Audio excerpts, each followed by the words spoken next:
عداوات بتتولد من الخطأ وفي عداوات بتتولد من الغيرة، بس العداوة اللي بين راندي اورتن وكريستيان اتولدت من الظلم ومن كلمة واحدة بس: أنا عايز حقي. وفي الفيديو اللي فات اللي عملته عن الجزء الأول للعداوة ديت وقفنا لحد عرض اوفر ذا ليميت، فلو انت لسه ما شفتش الفيديو لازم تروح تشوفه الأول وهتلاقيني سايبهولك في وصف الفيديو. أما النهاردة أنا هحكي لك بالتفصيل لحظة بلحظة وازاي كريستيان اتحول من شخص طيب لشخص شرير، وازاي راندي اورتن لقى نفسه فجأة في حرب مفتوحة. فيلا بينا نرجع سوا للي حصل بعد عرض اوفر ذا ليميت ونشوف ازاي الشرارة الصغيرة ديت قلبت الدبليو دبليو اي كلها ساعتها. في عرض سماك داون اللي بعد اوفر ذا ليميت على طول بيدخل راندي اورتن في وسط تشجيع جامد جدا من الجمهور. المهم اورتن بيمسك المايك وبيستنى الهتافات تهدى شوية ويقول بثقة: أنا اسمي راندي اورتن وانا لسه بطل العالم. ساعتها الجمهور يهتف له جامد واورتن لسه هيكمل كلامه، ساعتها بتدق بصيقة كريستيان. كريستيان بيدخل وهو مبتسم عادي جدا ويقول: انا مش عايز ابوظ عليك اللحظة ديت، بس حبيت اقول لك ان ماتشنا يوم الاحد كان من اعظم ماتشاتي في حياتي، فشكرا جدا ليك ومبروك على فوزك بالمباراة. وبعدها الاتنين يسلموا على بعض والجمهور كان مبسوط قوي، ولكن كريستيان بيكمل ويقول: انت بطل العالم وتستحقها. ساعتها اورتن كان واقف مستني لحظة غدر لانه عارف اللي فيها. المهم كريستيان يكمل ويقول: بس الماتش يوم الاحد كان ممكن يروح في اي اتجاه، انت كنت الافضل فكسبت، لكن انا عارف ان انا اقدر اكسبك وعشان كده انا بتحداك لماتش تاني على بطولة العالم. ساعتها بقى بتدق موسيقى شيماس.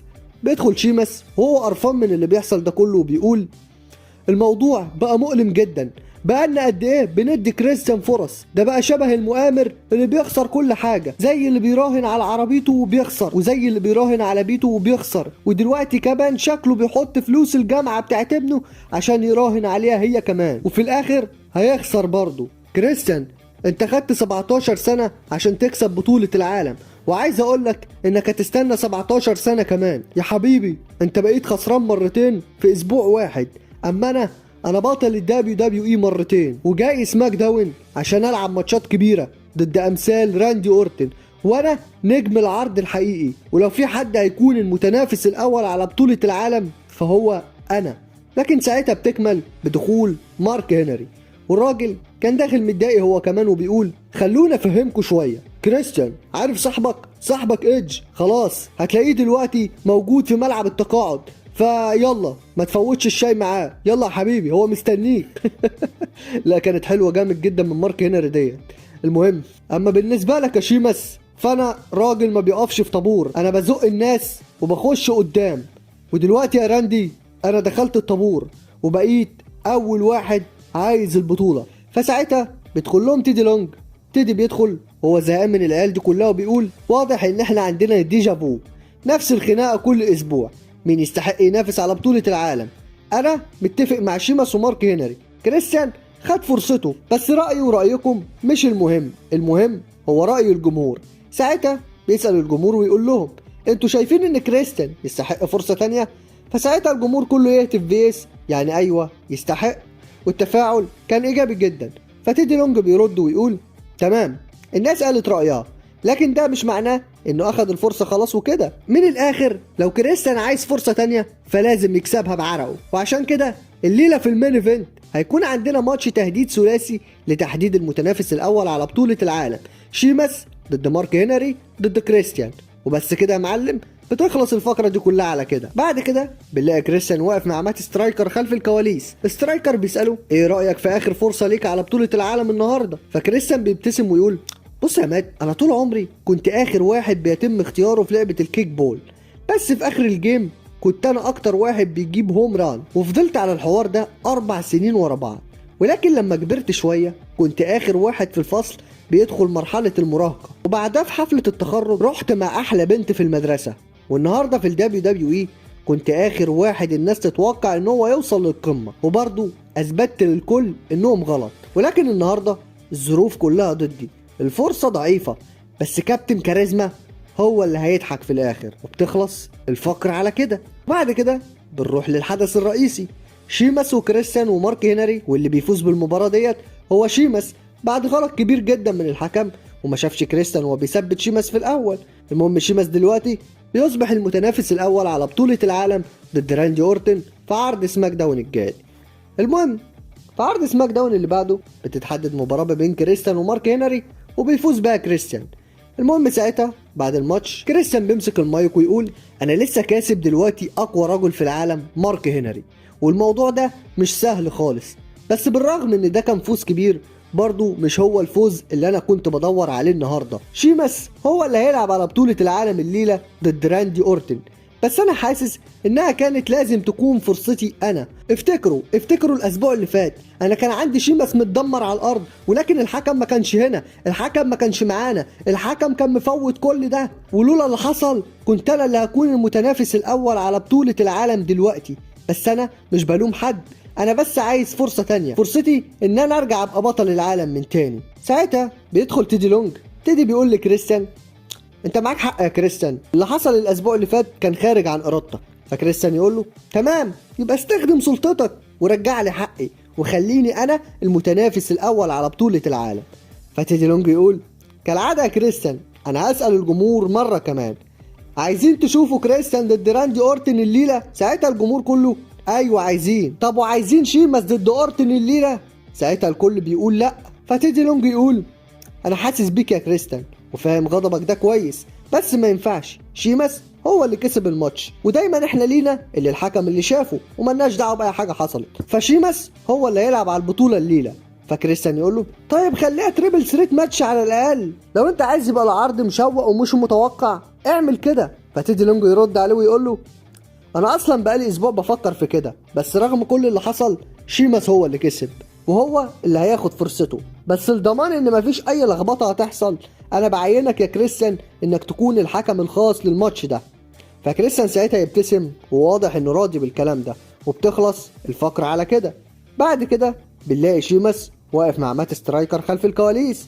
سترايكر بيسأله ايه رأيك يا شيماس في ان كريستيان بقى الحكم الخاص للماتش؟ فشيماس بيقول كريستيان ملوش ان يزعل منه، المفروض راندي اورتن هو اللي يقلق. ساعتها بقى شيماس بيشوف كريستيان وبيقول له انا متفق معاك جدا، انت اتسرقت، ولو الموضوع بايدي كنت وافقت على ماتش تريبل ثريت من غير اي تفكير. فكريستيان يرد عليه يا ابني يا حبيبي اتمنى تطلع احسن ما عندك مع راندي اورتن ويكون احسن من اللي انت عملته من شويه وانت بتكذب في وشي. فشيماس بيحاول يرد عليه بس كريستيان بيقاطعه ويقول له على فكره انا المسؤول هنا وبلاش تهددني، انا هحكم الماتش بالعدل بالمليمتر، سيبك مني وخليك مركز مع راندي اورتن. وبعدها بيسيبه ويمشي. وبعد كده بنروح للحدث الرئيسي، شيماس واورتن على لقب العالم. الماتش كان ماشي كويس في الاول، لكن في وسط الماتش شيماس بيخبط كريستيان بالغلط على كتفه وبعت الكورنر بغضب شديد، لكن كريستيان بيلكمه في وشه واورتن ما بيضيعش الفرصه وينزل بيه بار كي او، والنتيجه اورتن هو اللي بيكسب الماتش وبيحافظ على اللقب. وبعد الماتش كريستيان بيرفع ايد اورتن واورتن كان بيحتفل في الحلبه، ولكن هيل والعداوه تبدا تولع من هنا. كريستيان بيقلع تيشيرت الحكم ويقف فوق اورتن وهو ماسك الحزام ويقول له انا عارف ان انا اقدر اكسبك يا راندي، وبعدها يبص للحزام ويرفعه فوق دماغه والعرض بينتهي على المشهد ده.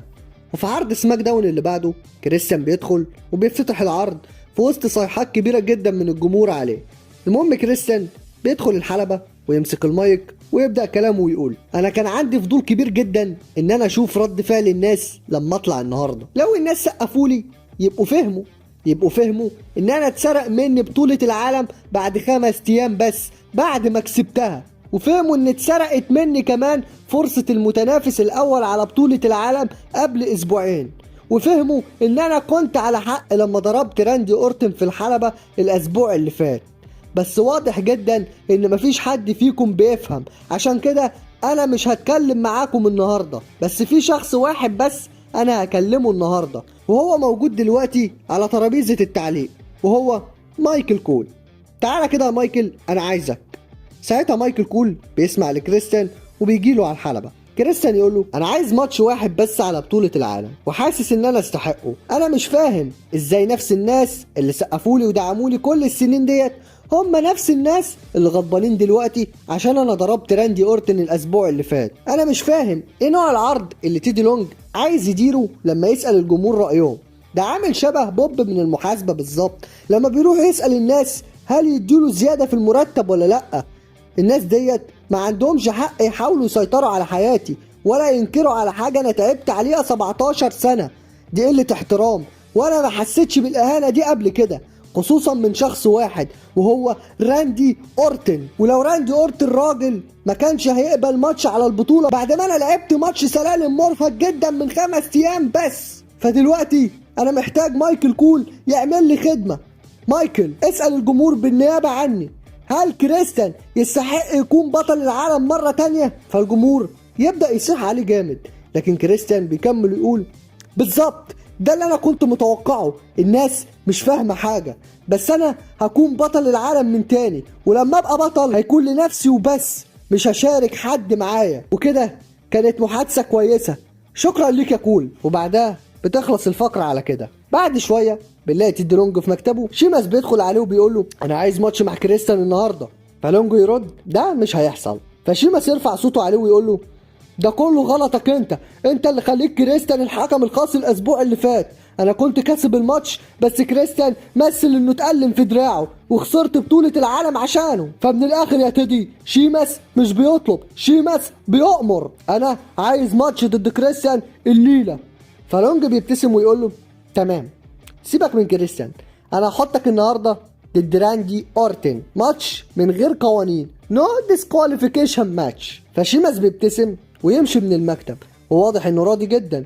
وبعد شويه بيدخل الورلد هيفي ويت شامبيون راندي اورتن. اورتن بيمسك المايك ويقول انا سمعت ان كريستيان كان طالع من شويه وبيتكلم قبل ما انا اوصل، يلا يا كريستيان تعالى الحلبه وقول كل اللي عندك قدامي. فكريستيان يظهر على الشاشه الكبيره ويقول له اسأل الجمهور هم عايزينك تعمل ايه، او احسن اعمل زي تيدي لونج. ساعتها كريستيان بيعمل تقليد كوميدي لتيدي لونج ويضحك الجمهور ويقول انا عارف انك مش عايز كلام وبس فمش هعمل كده. فاورتن يرد عليه انا عايزك تكون راجل وتعالى وش لوش وساعتها هوريك انا هعمل فيك ايه. فكريستيان يقول له انا عايز ماتش واحد بس على بطولة العالم، وان مور ماتش. بس اورتن يقول له انا مش فارقه معايا انت عايز ايه. فكريستيان يرد كان المفروض يهمك، وقبل ما انا اضربك بالحزام كنت الحكم الخاص، وكان ممكن اخسرك الماتش ان انا اعد 3 عدات لشيماس، بس انا ما عملتش كده. انا مش عايز اكسب شيماس، انا عايز اكسب اورتن عشان انا عارف ان انا اقدر اكسبك والمفروض انك تشكرني. فاورتن يرد عليه بس انا غلبتك يا حبيبي بعد ما انت كسبت بطولة العالم بعد 5 ايام بس، وبعد 3 اسابيع غلبتك تاني، ودلوقتي انا جاهز اغلبك تالت. ساعتها كريستيان بيعمل انه هيدخل الحلبة وبعدين يضحك ويقول له انا زهقت من اللعبة على حسب شروطك وشروط تيدي لونج وشروط الجمهور، ولكن النهاردة هنتصرف على شروطي انا، وهي كريستيان ضد راندي اورتن على بطولة العالم في عرض كابيتال بانشمنت. فاورتن يوافق على الماتش على طول بس يقول النتيجة هتفضل زي ما هي، هغلبك زي ما دايما بعمل وهفضل انا البطل. فكريستيان يضحك ويمشي على عربيته واورتن يرفع الحزام وهو واقف في الحلبة وبتخلص الفقرة على كده. بعد كده بنروح للحدث الرئيسي في نفس العرض، شيماس وراندي اورتن، وشيماس بيقدر يفوز بالمباراة بعد ما كريستيان ضرب اورتن بالحزام في وشه. وبعد المباراة كريستيان بيقف فوق اورتن المرمي على الارض وبيمسك الحزام ويرفعه، بينزل على ركبته بيبص للحزام ويبدأ يربط عليه كده في لقطة كلها غرور وكأنه بيقول ده بتاعي وهيرجع لي. والعرض بيخلص على الصورة ديت، كريستيان واقف فوق اورتن والحزام في ايده والابتسامة الشريرة على وشه. ولكن بعد اللي حصل لاورتن ده، اورتن اتصاب في ارتجاج في المخ، وكده كريستيان فتح النار على الاخر عشان في عرض سماك داون اللي بعده بيدخل راندي اورتن في وسط تشجيع جامد جدا من الجمهور. اورتن بيمسك المايك ويقول انا اتقال ان انا عندي ارتجاج في المخ بس ده ما يهمنيش في حاجة، انا جاهز اقاتل النهاردة. كريستيان خد اللي هو عايزه، مباراة على الحزام يوم الحد الجاي، يبقى من حق انا كمان اخد اللي انا عايزه وهو ان اطلع كل غضبي فيه دلوقتي حالا. فساعتها بيدخل تيدي لونج. تيدي بيقول لاورتن انه فاهم شعوره وما بيلموش على اي حاجة وانه شبه جاهز للعب بس لسه ما خدش الموافقة الطبية الرسمية، وده هتبقى مسألة وقت لحد يوم الحد، بس الليلة انا ما اقدرش اسمح له يلعب. فهنا بيدخل كريستيان ويقف عند الستيج. كريستيان يقول انا مش قادر اصدق انك زعلان مني يا اورتن، انا اديتك كل اللي انت محتاجه، ارتجاج، يعني عملت لك عذر محترم يفيدك يوم الحد الجاي وتقدر تهرب من الماتش بحجة الارتجاج. والحقيقة يا اورتن ان انا ببساطة احسن منك، وما تقلقش الجمهور مش هيقلل منك لو اتغلبت، انت لسه راندي اورتن الليجند كيلر. ويقلد تيدي لونج ويقول تعالوا نسأل الجمهور بقى، هو انتوا هتقللوا من راندي اورتن لو خسر مني يوم الحد؟ ساعتها الجمهور بيقعد يشتم في كريستيان، وكريستيان يكمل حلو، خبر جميل، والخبر الاجمل انا لما اكسبك في كابيتال بانشمنت، ولو بعدها هتبقى مؤدب بعد 5 ايام هديلك اعاده للماتش على اللقب. ولكن ساعتها بيدخل شيماس هو كمان. شيماس يقول بين ارتجاج اورتن ونقنقة كريستيان وعدم كفاءة تيدي لونج الكل نسي الصورة الكبيرة. الاسبوع اللي فات انا هزمت راندي اورتن، فمن رأيكم كده مين يستحق الفرصة؟ هل الراجل اللي خسر 50 ماتش على اللقب، ولا الراجل اللي هزم البطل؟ فكريستيان يقطعه ويقول له بسخرية ما تتعبش نفسك يا حبيبي، ما تتعبش نفسك يا ستروبيري شورت كيك، ماتشي خلاص اتحدد. لكن الاتنين بيشدوا مع بعض لحد ما تيدي لونج يوقفهم ويعلن قرار ناري جدا، وهو ان النهارده في المين ايفنت هيكون شيماس ضد كريستيان. لو شيماس كسب ماتش يوم الاحد هيبقى تريبل ثريت ماتش، ولو كريستيان كسب الماتش هيفضل زي ما هو. اما اورتن تيدي لونج بيروح يحط كرسي قدام ترابيزه التعليق ويقول له انت هتتفرج بس ومش هتلمس اي حد، ولو لمست حد العواقب هتبقى كبيره يا اورتن. فاورتن يبص له ويقول له مفيش شك الليله هيبقى فيه عواقب فعلا. وبس كده بتخلص الفقره دي على كده. ولكن بعد شويه بنلاقي مات سترايكر بيقابل شيماس ويقول له انت بتحس بايه وانت داخل تقابل كريستيان النهارده، والفرصه قدامك انك تدخل على ماتش اللقب في كابيتال بانشمنت؟ فشيماس يبتسم كده ويقول له حاسس بايه؟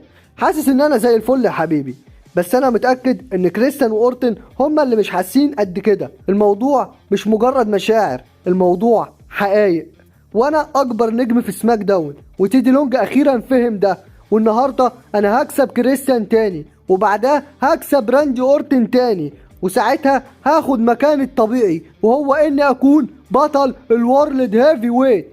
وبعدها بيسيبه ويمشي. وبعد كده بنروح للحدث الرئيسي، كريستيان ضد شيماس. والماتش كان شرطه ان لو كريستيان فاز الماتش هيفضل بينه وبين اورتن زي ما هو، ولو شيماس هو اللي كسب الماتش هيبقى تريبل ثريت. وبالفعل شيماس بيخسر لكريستيان بعد تثبيته سريعه، وكده كريستيان هو خصم اورتن في عرض كابيتال بانشمنت. ولكن بعد الماتش ما بيخلص على طول اورتن بيدخل الحلبة عشان يهجم على كريستيان، لكن كريستيان بيهرب بسرعة. فساعتها شيماس هو اللي كان نايم على الارض، ففجأة اورتن بيرجع خطوتين لورا ويبدأ يجهز للضربة القاضية، فبوم اورتن بيشوط شيماس في دماغه بالبانت كيك. وساعتها كريستيان كان عند الستيج وشه قلب باين عليه مرعوب من اللي شايفه، فاورتن يمسك الحزام ويرفعه وهو باصص لكريستيان وبيقول له انت اللي عليك الدور. وبس كده بيخلص العرض كله على المشهد ده. وبعد كده بنروح لماتش تاني من السلسلة العظيمة بين ماتشات اورتن وكريستيان في كابيتال بانشمنت 2011. كريستيان كان متجنن وعايز يرجع اللقب بأي طريقة، ولعب بذكاء أكتر من الماتش اللي قبله. أما اورتن كان مسيطر بأسلوبه الهادي، لكن الماتش كان نار وفيه كواندرز وتقليب خطير، والنهاية كانت مثيرة بسبب الجدل حوالين قرار الحكم ولمسة اللقب. ولكن في الآخر اورتن بيخلصها وبيطلع محافظ على لقبه من الماتش.